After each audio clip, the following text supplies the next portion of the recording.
Hello hello hello मेरे कमर्शियंस, कैसे हो सब? Good, fine, very good. तो चलिए बिना टाइम वेस्ट किए अब आगे क्या करना है।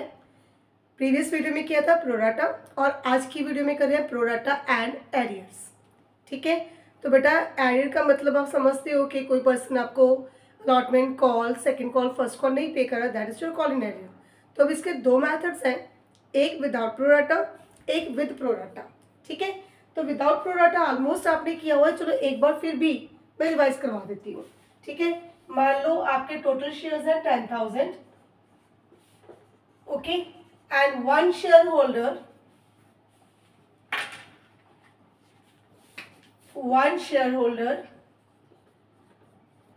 having 500 shares did not pay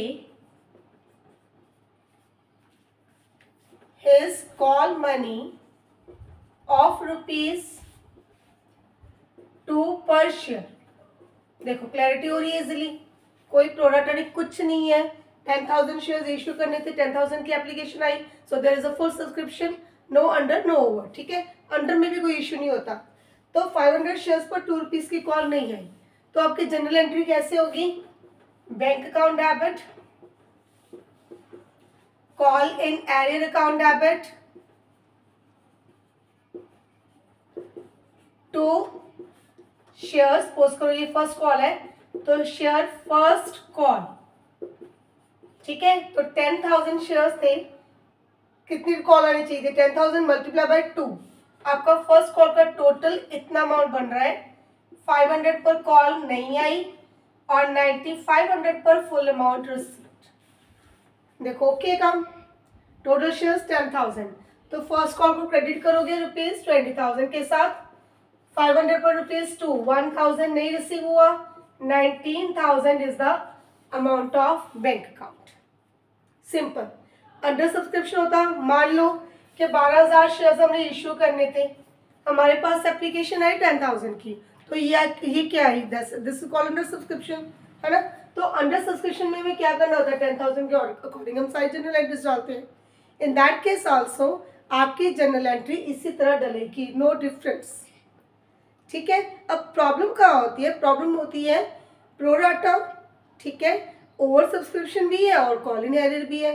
अब बेटा इस कंसेप्ट को थोड़ा ध्यान से समझो कि अगर आपके पास ओवर सब्सक्रिप्शन है, ठीक है, तो प्रीवियस वीडियो एक बार दोबारा देख लेना। हम क्या निकालते हैं? Excess money. तो सभी शेयर होल्डर्स की जिनको प्रोराटा हुआ है, जिनको रेशियो में शेयर्स डिवाइड हुए हैं, उनकी कुछ एक्सेस मनी आई हुई है जो कि हम आगे ट्रांसफर करते हैं अलॉटमेंट में।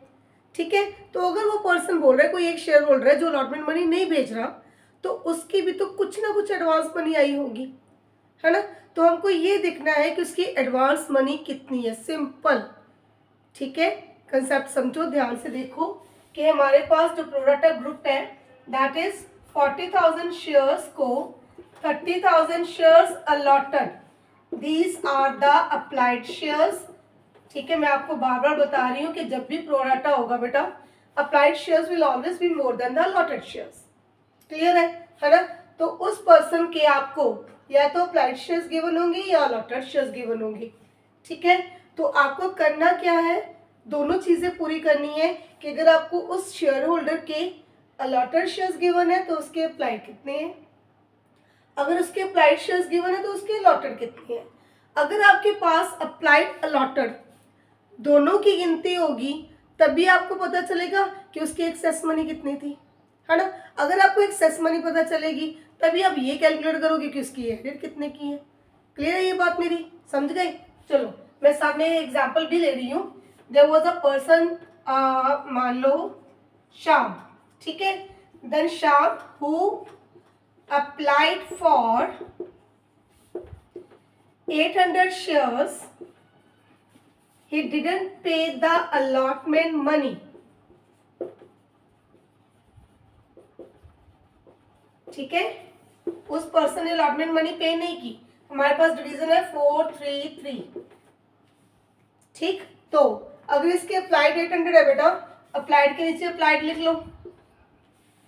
ठीक है, अलॉटेड को x मान लो, अब तो ये तो जिसका मैथ बहुत सिंपल लेवल पे है, बहुत हल्के लेवल पे है, वो भी बड़ी इजीली निकाल लेगा कि एक्स की वैल्यू है कितनी है। ठीक है, इसको क्रॉस मल्टीप्लाई करो। Okay, x will be equal to 30,000 multiply by 800 divided by 40,000। तो जिनको अकॉर्डिंग टू फॉर्मूला करने की आदत है वो भी ध्यान से देख लो। फॉर्मूला क्या बना, allotted shares divided by applied shares multiply applied of that particular share holder. ठीक है, तो अगर आपको फॉर्मूला लगाना है बच्चे, फॉर्मूला लगा लो। अगर आपको सिंपली अप्लाइड अलॉटेड लिख के उसके नीचे ऐसे लिख के करना है, नो इश्यूज। आपको तो जस्ट ये चाहिए कि उस पर्सन के अप्लाइड शेयर्स कितने हैं, उस पर्सन के अलॉटेड शेयर्स कितने हैं। ठीक है, इसको सारे को करोगे, कैंसिल वगैरह कैलकुलेशन करोगे, you will get 600। So this is the first step. Okay, this is the first step. मैं 3 स्टेप में कैलकुलेशन करवा रही हूँ, इसको एज इट इज कर लो। कोई भी न्यूमेरिकल आ रहा है, कोई भी, ठीक है, आपकी यही कैलकुलेशन एज इट इज चलेगी। क्लियर? तो इस पर्सन के 800 अप्लाई थे, इसको अलॉट हुए 600, तो इसकी एक्सेस मनी कितनी होगी? देखो 200 शेयर ज़्यादा है, इसने 800 के लिए अप्लाई किया, 600 इसको अलॉट हुए 200 शेयर्स। ठीक है, तो 200 के अकॉर्डिंग ₹4 कितना हुआ? 800 इसका एक्सेस मनी है। ठीक है, अगर डिटेल में करना है, देखो आई थिंक आप थोड़ा कंफ्यूज हो गए हो, मुझे इंट्यूशन हो रही है, आप मेरे सामने तो नहीं हो पर मुझे लग रहा है कि आपको कंफ्यूजन हो रही है। सो application money received 800 multiply by 4, same calculation करवा रही हूँ, ये इजीली याद हो जाएगी। एप्लीकेशन मनी एडजस्टेड, कितनी एडजस्ट करेंगे? 600 के according 2400। So 800 is the advance, or you can say this is the excess money. तो उस पर्सन की, उस शेयर होल्डर की मेरे पास 800 एक्सेस मनी आ गई। ठीक है, ये था बेटा पहला स्टेप, ये रहा आपका सेकंड स्टेप। अब आप लास्ट स्टेप पर आ जाओ। इस पर्सन से अलॉटमेंट कितनी चाहिए? Allotment required from Shyam. क्या नाम? श्याम। या तो allotted shares multiply allotment money. ठीक है, मैं बार बार ऐसे ही बोलती हूँ ताकि आपके इजीली याद हो जाए। Allotted shares allotment money, allotted shares allotment money. तो इस पर्सन की अलॉटमेंट चाहिए 1800, वो तो भाई देगा जवाब, मैं तो नहीं भेज रहा, लेकिन ऑलरेडी इसका एक्सेस कितना आया हुआ? 800 है ना। So less the advance receive from that person, excess money कितनी हुई? ₹800। तो बेटा इस पर्सन की एरर कितने की हो गई? ₹1000। तो ये 3 स्टेप एक बार फिर से रिपीट करो। चलो, अप्लाइड शेयर्स अलॉटेड शेयर्स, दोनों में से क्या गिवन है, अप्लाइड या अलॉटेड? ठीक है, अगर आपको कहा हुआ होल्डर ऑफ दिस शेयर्स, तो होल्डर भी बेटा अलॉटेड ही होता है। ये छोटी छोटी बात ना लिख लिया करो, अपनी बुक पर लिख लिया करो कि बुक का पेज खोला, सामने नजर आया, चलो माइंड में फिर से रिपीट हो गया, है ना। चलो, अप्लाइड एंड अलॉटेड, तो क्रॉस मल्टीप्लाई किया। वैसे भी जिनका मैथ थोड़ा तेज है, 4 multiply by 2, 3 multiply by 2, easily solve. ठीक है, तो 800 इस पर्सन के अप्लाई थे, 600 इसको अलॉट हुए। इसने भेजा कितना हमारे पास? 800 के अकॉर्डिंग एप्लीकेशन मनी 3200 रिसीव हुई, हमने कितनी रखी? 2400। So what is the excess money, advance money? 800। तो इस पर्सन का 800 हमारे पास एडवांस आ गया। ठीक है, सीधा भी निकाल सकते हो, अगर किसी के माइंड में आ रहा है ना कि मैम सीधा निकाल ले, 200 शेयर्स है, multiply by 4, 800, okay, no issues. ठीक है, बट प्रेफर मैं ये करूंगी, रीजन इस अमाउंट को एज इट इज आगे यूज करना है। एक आगे स्टेप करेंगे फॉर फ्यूचर ऑफ शेयर्स, तो ये अमाउंट सीधा डायरेक्ट हमें यहाँ से मिल जाएगा। ठीक है, बट कोई बात नहीं, आपको ऐसे इजी लग रहा है वैसे कर लो। चलो, अब इससे अलॉटमेंट कितनी चाहिए? अब गलती से भी 800 से मल्टीप्लाई मत कर देना। ठीक है, प्लीज ध्यान रखना। So allotted shares into allotment money कितनी चाहिए? 1800। इसने कितना भेज दिया? 800। तो हमारे पास क्या रह गया है? 1000 का। एंट्री वैसे डालोगे, नो प्रॉब्लम है। बैंक अकाउंट डेबिट कितना आया ओवरऑल? इस पर्सन की एरियर जो आपने निकाली 1000, इसकी भी 1000 थी, टू शेयर अलॉटमेंट। ठीक है, 3 स्टेप एज इट इज हर एक न्यूमेरिकल में। अब एक बात ध्यान से सुनो, अगर इसी पर्सन ने प्रोडक्ट ग्रुप को बिलोंग कर रहा है लेकिन अगर इसी पर्सन ने मान लो फाइनल कॉल ना भेजी होती, दिस वन, तो ये सब कुछ ना करना पड़ता। अब रीजन ये है बेटा कि आपकी एक्सेस मनी, आपको देखने से ही पता चल रहा है कि आपकी एक्सेस मनी जस्ट अलॉटमेंट तक जाएगी। ठीक है, ध्यान से सुनो, अगर एक्सेस मनी अलॉटमेंट तक जा रही है, ठीक है, तो इस पर्सन ने अलॉटमेंट ही नहीं भेजी है ना, तो आप ये 3 स्टेप करोगे। क्लियर? आप सेकेंड एंट्री क्या डालते हो, ध्यान में करना जरा। आपकी सेकेंड एंट्री होती है share application to share capital to share allotment. 90% numericals में आपकी जो एक्सेस मनी है, मनिंदर हंस रही होगी है ना मनिंदर, टू शेयर अलॉटमेंट। ठीक है, तो आपकी excess money share capital share allotment. मैं ये नहीं कह रही कि आगे जा नहीं सकती, जा सकती है, फर्स्ट कॉल लास्ट कॉल जा सकती है, नो इश्यूज। ठीक है, पर जहां तक आपकी एक्सेस मनी गई है, पर्सन अलॉटमेंट नहीं भेज रहा, अलॉटमेंट में एडवांस मनी है, तो आप 3 स्टेप करोगे। ठीक है, अगर एक्सेस मनी कॉल तक भी गई है, call in advance share first call, ठीक है, तो पर्सन फर्स्ट कॉल नहीं भेजा तो भी 3 स्टेप है।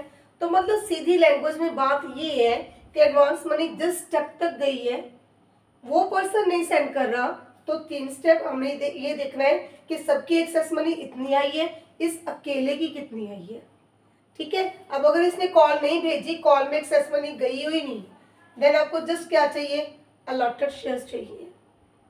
गिवन है वेल एंड गुड, नहीं गिवन तो अप्लाइड अलॉटेड करके अलॉटेड निकाल लो शेयर्स कितने हैं। तो अलॉटेड शेयर्स को सीधा डायरेक्ट मल्टीप्लाई करो अपनी कॉल के साथ and you will get the call in arrear. ठीक है बच्चे, तो ये हो गया आपका प्रोराटा एंड एरियर। क्लियर?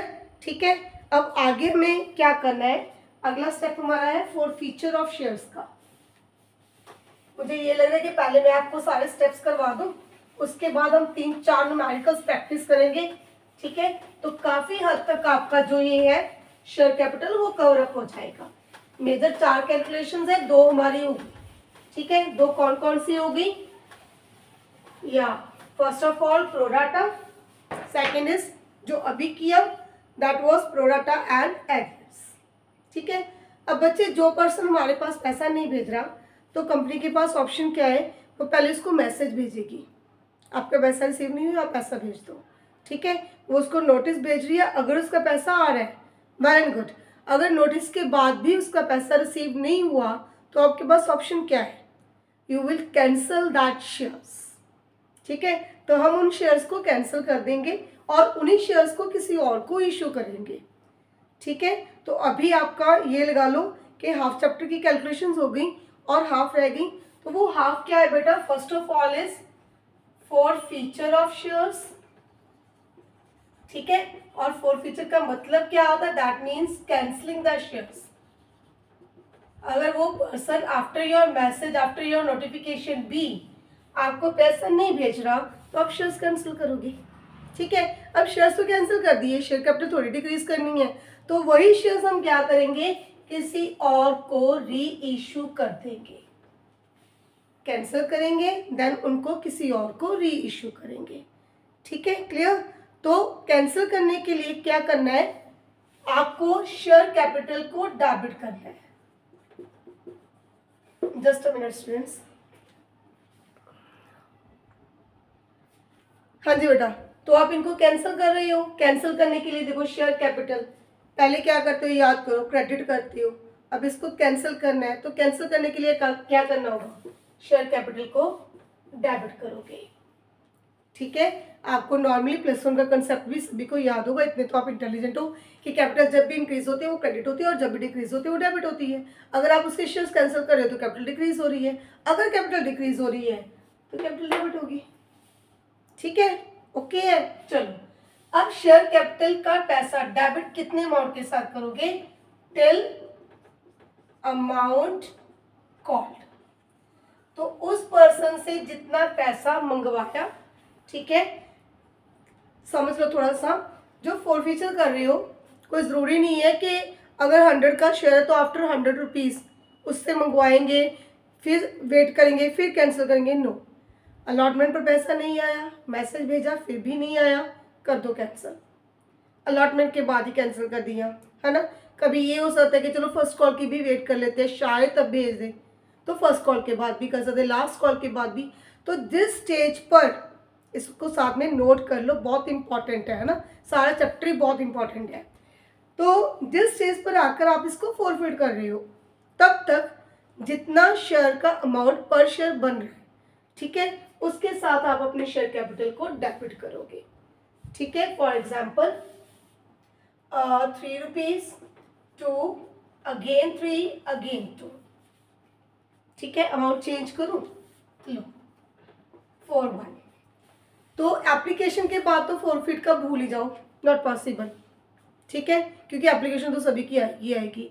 अब अगर बेटा आप उसका अलॉटमेंट के बाद फॉरफिट कर रहे हो, आफ्टर अलॉटमेंट कितना हुआ, 5 रुपये हुए। शेयर कैपिटल को डेबिट कितने के साथ करोगे आप, जितने shares multiply by 5। After first call forfeit कर रहे हो, जितने शेयर्स मल्टीप्लाई बाय 9। अगर लास्ट पर आकर फॉरफिट कर रहे हो, देन शेयर्स मल्टीप्लाई बाय 10, ठीक है। एक चीज क्लियर हो गई, शेयर कैपिटल को डेबिट किया। अब दोबारा एक चीज और समझो, अगर मान लो आफ्टर अलॉटमेंट में उसके शेयर्स फॉरफिट कर रही हूँ, उसके 100 शेयर्स है, मल्टीप्लाई बाय 5, तो बेटा ये 5 रुपए जो उससे मंगवाए, इसको 2 हिस्सों में डिवाइड कर रहे हैं, कितना आया कितना रह गया। 5 रुपए उससे मंगवाए, कितना आया कितना रह गया, ठीक है। तो ये 5 रुपए आगे मैं क्रेडिट कैसे करूंगी, शेयर फॉरफिटेड अकाउंट।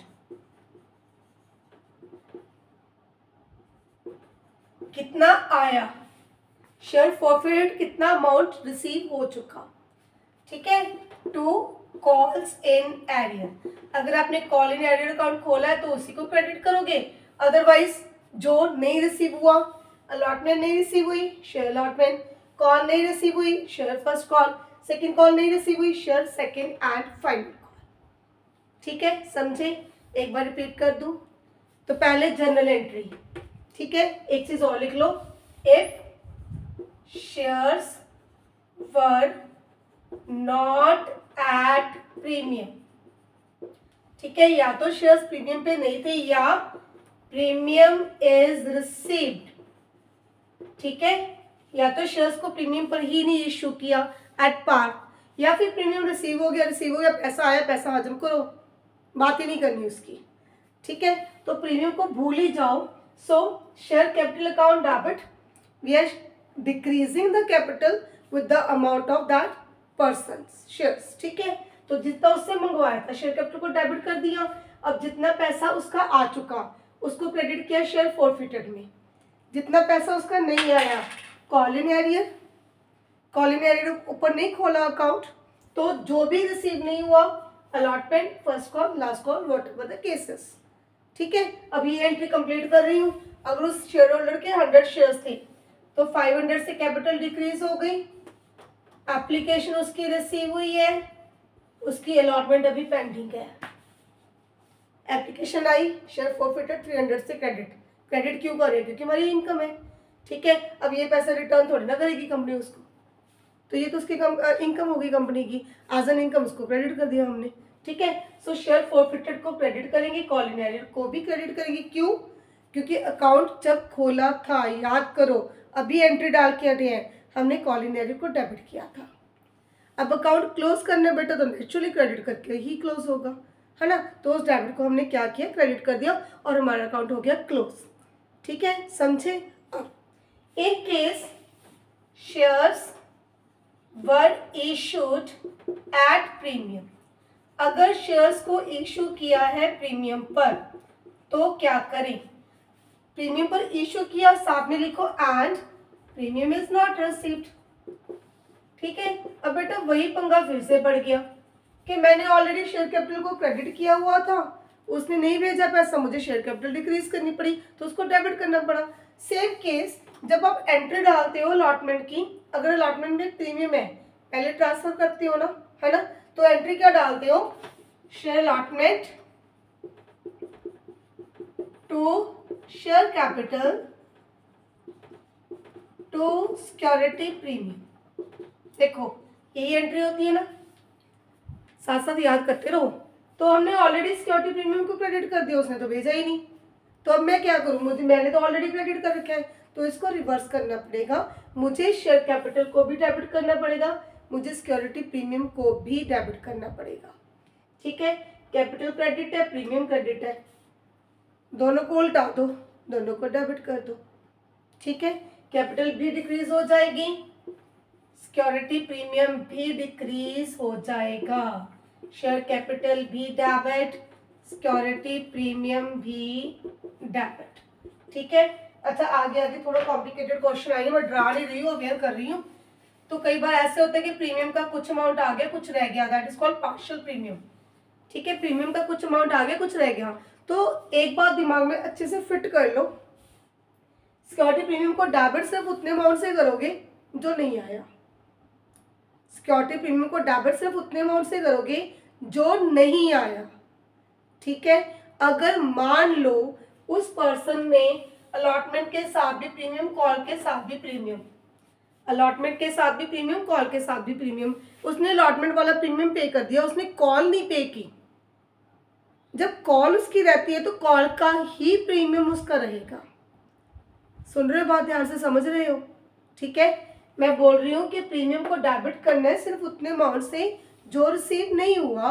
तो अगर उस पर्सन का अलॉटमेंट तक अमाउंट रिसीव्ड है, he has not paid the first call, it means उसका ये वाला प्रीमियम हमारे पास आ चुका 1 रुपी, और ये वाला प्रीमियम उसका भी पेंडिंग है ना? समझ गए बात?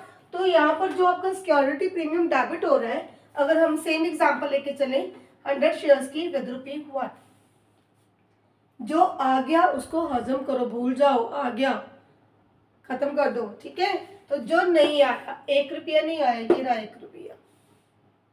समझ गए बात अभी? तो 100, इस एग्जांपल को आगे लेके चल रही हूँ, 100 शेयर्स को मल्टीप्लाई कर रहे हैं। अगर फर्स्ट कॉल के बाद उसके शेयर्स को आप फॉरफिट कर रहे हो, 3 + 2 + 4, इसको नहीं ले रही मैं, 3 + 2 + 4 कितने हुए? 9 रुपीज, मल्टीप्लाई 9, ₹1 प्रीमियम का डेबिट कर दिया टू शेयर फॉरफिटेड अकाउंट, जो आ गया टू कॉल इन एरियर। अब यहाँ भी दिमाग, कान, आंखें सब खुला, फॉरफिट जो आया, बट बेटा जो प्रीमियम आ चुका अगर उसको डेबिट नहीं कर रहे हो तो उसको क्रेडिट भी नहीं करना। जो प्रीमियम आ गया वो ना तो डेबिट में बोलेगा ना वो क्रेडिट में बोलेगा, है ना? तो आया कितना? 3 + 2, उसके 5 रुपीज रिसीव्ड है। 6 नहीं लिखना, ध्यान से सुन लो, 6 नहीं लिखना, प्रीमियम काउंट नहीं करना, जस्ट एप्लीकेशन अलॉटमेंट आई है तो 3 + 2 5 रुपीज आए हैं बस उसके। ठीक है, सो 100 × 5, क्या नहीं आया? विद प्रीमियम 5 रुपीज नहीं आए। ठीक है, देखो अभी कंफ्यूजन तो नहीं हुई? एक बार फिर से बोल रही हूँ, मेन बात, मेन पॉइंट आपका, प्रीमियम का जो पैसा रिसीव हो चुका है वो ना तो डेबिट में बोलेगा ना वो बोलेगा क्रेडिट में, लेकिन प्रीमियम की जो एरियर है, जो पेंडिंग अमाउंट, वो डेबिट में भी बोलेगा, वो क्रेडिट में भी बोलेगा। ठीक है, दिखा रहे हैं, शो कर रहे हैं कि ये हमारा लॉस है, ये नहीं आया। सो सिक्योरिटी प्रीमियम ₹1 से डेबिट हुआ, यही ₹1 आपका एरियर के अमाउंट में भी शो होगा कि 4 रुपीज उसके अलॉटमेंट के, ₹1 उसका प्रीमियम का, टोटल ₹5 पर शेयर उसकी तरफ पेंडिंग है। ठीक है, तो ये बेटा आपकी एंट्री है फॉर फीचर ऑफ शेयर्स। ठीक है, तो अभी आप इन दोनों को जस्ट समझो ध्यान से। नेक्स्ट वीडियो मैं अभी बना रही हूँ थोड़ी देर में, तो रीइशू की, उसके साथ टॉपिक कवर हो जाएंगे, उसके बाद हम करेंगे न्यूमेरिकल की प्रैक्टिस। ठीक है, तो चलो पूरी गुड बाय नहीं बोल रही हूँ, आ रहे तो 2 मिनट में।